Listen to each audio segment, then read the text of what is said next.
신문에 보면 딱 분양권 딱지가 뭐길래 수도권 신도시마다 줄소송, 대법 판례에 딱지 전매 무효 판결 후폭풍, 원주민 매수자 소송 500건 넘어라고 이런 내용이 있네요.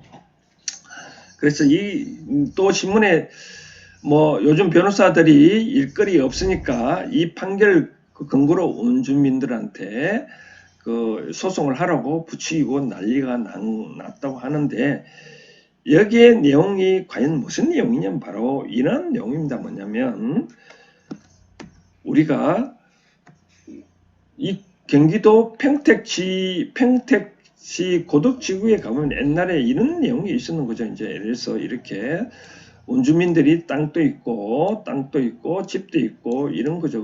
그래서 평택지구가 택지가 부족하니까 H공사는 이걸 수용을 한 거죠. 수용을 하고 다시 택지를 이렇게 만들어서 일반인한테 공급을 했는 거죠.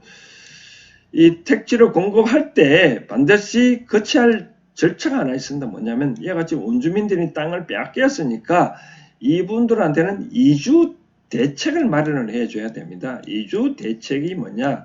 바로 이와 같이 공급하고 난 다음에 이분들한테 좀 조성원가보다 한 78% 정도 좀 낮은 가격으로 공급을 하도록 되어 있다. 얼마까지? 80평까지라고 한 거죠. 그죠? 80평까지 이제 공급하도록 되어 있는데, 이와 같이 80평까지는 낮은 가격으로 공급하다 보니까 나중에 공급할 때 이 상당히 높은 가격이잖아요. 그렇죠?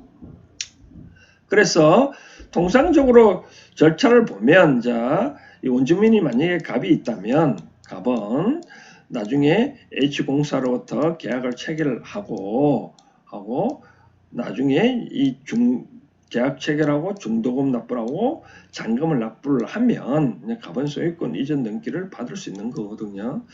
그런데 갑의 입장에서는 이와 같이 계약금, 중도금, 잔금을 납부할 능력이 없으니까 바로 제3자 A한테 파는 거죠. A한테 팔 때는 반드시 H공사로부터 동의를 받아서 A한테 제3자한테 넘기도록 되어 있습니다. 그래서 관련된 법령을 보면 이런 게 나오십니다. 택지개발 촉진법을 보면 택지와 같이 전매 행위를 할 수 없다.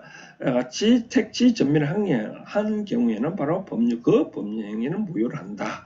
다만 이주 대책용으로 공급하는 주택건설 용지는 예외로 한다라고 되어 있거든요. 다시 시행령을 보면 이렇게 나오십니다. 전매행위를 제한하는데 예외적으로 허용하는 경우에는 뭐냐면 이주 대책 실시에 따라 공급하는 주택건설 용지의 경우에는 전매를 허용하도록 되어 있습니다. 이와 같이 근데 허용을 어떻게 허용하냐면 반드시 H공사로부터 동의를 받은 경우에는 그런 게 된 거거든요. 그러면 이제 문제가 뭐냐면 대부분 판결은 이런 내용입니다. 뭐냐면 이거 봅니까? 시행자의 동의를 받아도 되는데 시행자의 동의를 받도록 되는데 이와 같이 받더라도 정상적으로 택지 공급 계약을 체결하고 난 다음에 해야지. 택지 공급 계약을 체결하기 전에는 이 동의할 수 있는 계약 자체가 없기 때문에 바로 무효다. 바로 그런 내용으로 되어 있네요. 그래서 근데 이 내용이 뭐냐면 아까 다시 설명해 드린다면 이런 내용이다. 뭐냐 아까 말씀대로 이 갑이 원주민이다 하면 갑은 이 LH 공사하고 이 LH 공사하고 78% 낮은 가격으로 공급받으니까 좋으니까 계약을 체결하잖아요.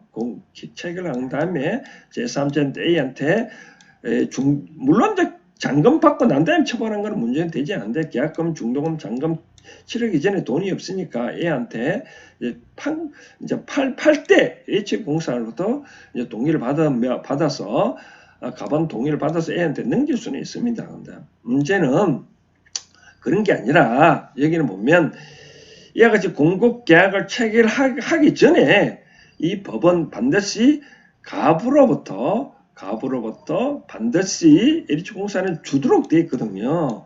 법이 주도록 되어 있으니까 계약 체결되기 전에 제3자한테 팔 수도 있잖아요. 그게 바로 딱지입니다. 딱지. 나중에 이 딱지를 팔고 A한테 팔으면 다시 B는 B한테 팔고 나중에 팔면 난 다음에 이제 B 입장에서는 만약에 B한테 팔았다 그러면 나중에 가만 갖고 있다가 나중에 이제 반드시 공급하도록 되시니까 각과 H공사 간에 계약 체결을 하게 되면 갑은 이제 B는 갑한테 찾아가는 거죠. 찾아가서 야, 네 계약 체결했지? 내 명의를 바꿔줘라고 하는 거거든요. 갑은 그래 팔았으니까 뭐 순수히 이렇게 또 동의를 해줬어.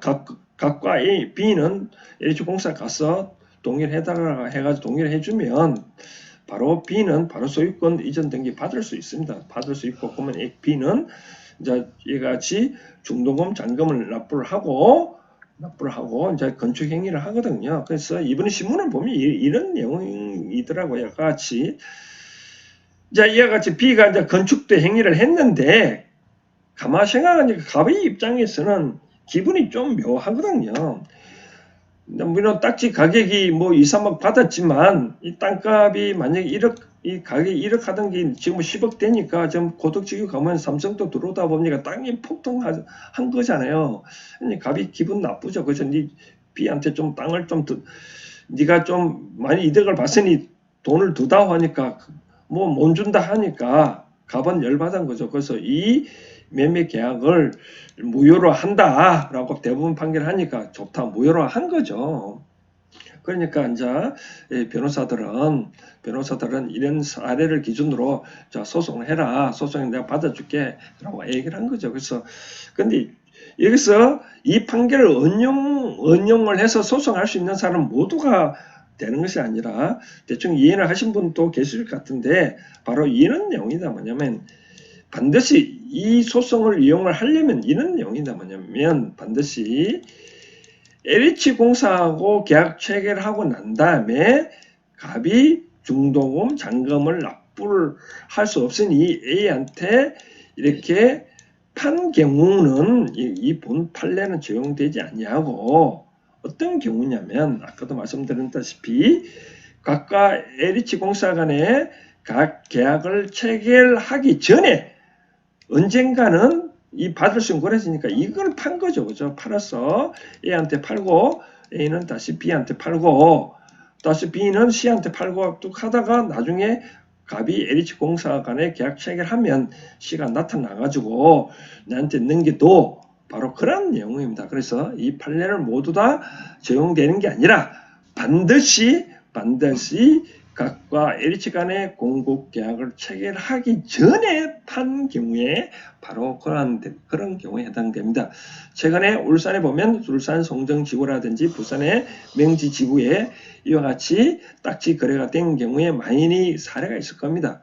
바로 그와 같은 경우에 무효 소송을 한번 제기해 볼 수 있는데 모두 다 해당되는 게 아니라 내가 원주민이 H공사와 공급계약을 체결하기 전에 판 경우 이런 경우에만 해당된다라고 생각하면 되겠습니다.